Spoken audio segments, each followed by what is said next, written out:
We are back with a recap of the Cavaliers getting the job done against the Pistons with the final score 102-94. For the Cavs, Kevin Love, Karis LeVert, and Jarrett Allen are still out. However, the Pistons also dealing with a lot of injury issues as well, with Cade Cunningham, Jaden Ivey, Bogdanovich, and Isaiah Stewart all ruled out for their game last night against the Cavaliers.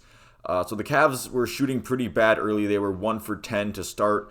Detroit using the paint well to build a pretty not a huge lead, but a pretty sizable one against the Cavs early in the first quarter. The Pistons defense having some quick hands, the Cavs turning the ball over a bit too much. Diakite getting minutes with Kevin Love and Jarrett Allen out. They do need some people to step up in that front court that haven't been got too much minutes. And in this game against the Pistons, it was Diakite. So hopefully he continues to look okay. He had some decent sequences in the minutes that he got. He wasn't relied on too heavily, but if he can be out there and continue to look passable, I think that would be nice for him. The Cavs bench defense would tighten up, and the Cavs would bring the Pistons lead down to 6 after the first quarter. Speaking of Diakite, in the second quarter, he had a nice sequence in the second with a block on one end leading to a dunk on the other end, so nice by him.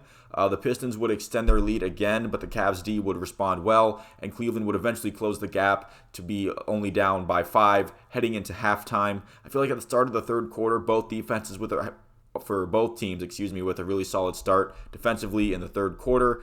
Donovan Mitchell looked a little shaken up after going to the floor for a loose ball, but he would stay in the game and he would be fine. Cedi Osman, I thought, was having a solid game off of the bench. Nothing too crazy, but he was shooting the ball decently and getting some points to go in and some outside shots to fall. Evan Mobley had a double-double before the end of even the third quarter. He was a house of fire last night. And the same deficit for the Cavs of 5 points after the third quarter. So the third quarter a bit back and forth, a little bit of a defensive battle, but the Cavs still down by 5 heading into the fourth. At this point, both Darius Garland and Donovan Mitchell combined for 0 for 9 from three-point shooting. The team in general was 3 for 21, which has been very uncharacteristic for the Cavs this season. I think heading into this game, they were third in the NBA in three-point percentage, so having a bad shooting night against a vulnerable team, not the best. Isaac Okoro, early in the third quarter, he made an open 3 early, which is nice to see. Hopefully he can start to find something offensively, some kind of rhythm in some kind of way. And if hitting a wide open 3 does that for him, then hopefully that's what makes it happen. Both teams still stout defensively, I thought, even throughout the fourth quarter, but the outside shots did start to fall for the Cavs. Dean Wade hitting one, Donovan Mitchell hitting one to give the Cavs a lead a little bit. But the lead would go back and forth as the game was close. Cedi Osman gets hit in the face going for a rebound, and he had some kind of yellow goo leak out of his. I don't know what happened. I didn't even bother going back to look at it because I figured it was a little more fun to be a mystery of just Cedi Osman laying down and have this just weird yellow viscous liquid kind of laying down next to him, and you heard somebody on a hot mic on the Pistons broadcast going well, it's yellow, what is that, so I don't know what that was. He seemed to be fine. I think he still got more minutes.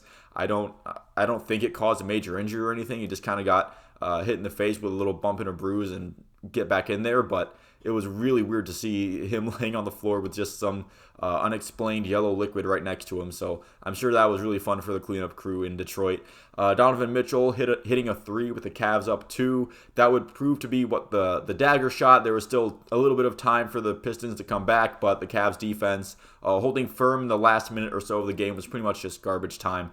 For the Pistons, I thought Bagley, Sadiq Bey, Killian Hayes, and Alec Burks all had pretty solid outings for the Pistons. They weren't too crazy, but they were making shots and producing points for a Pistons team that was down a lot of their key contributors. Although the Pistons did shoot really awfully from the free throw line. They were 14 for 26, which is less than 54%.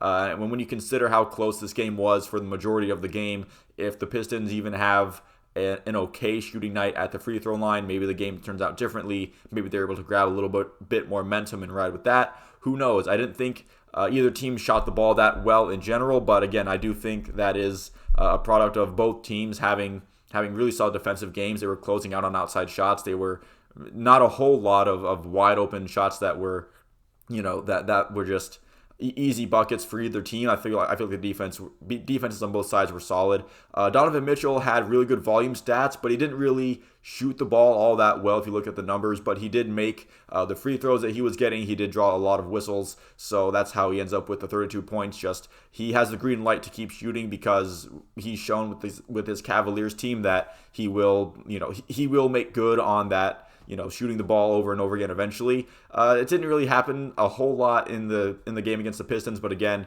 he did end up with 32 points. He is a guy who you're just going to give the green light to no matter what, because he has shown that there are games where he will take over, and that's something that Donovan Mitchell he's earned the right to do that. And I do feel like I've been understating Evan Mobley's great performance in the game. I do feel like he was definitely an unsung hero for a lot of this game, and he even had a really good final stat line. Like I said, he had a double-double before the third quarter even end. He ended the game with 20 points. And so for Evan Mobley, if he can continue to keep that momentum going, especially if Jarrett Allen is going to miss any more time with that, I think it's a hip injury that he suffered. However long Jarrett Allen is going to miss, Evan Mobley's going to have to step up and be a force in the front court, and that seems to be what's going on.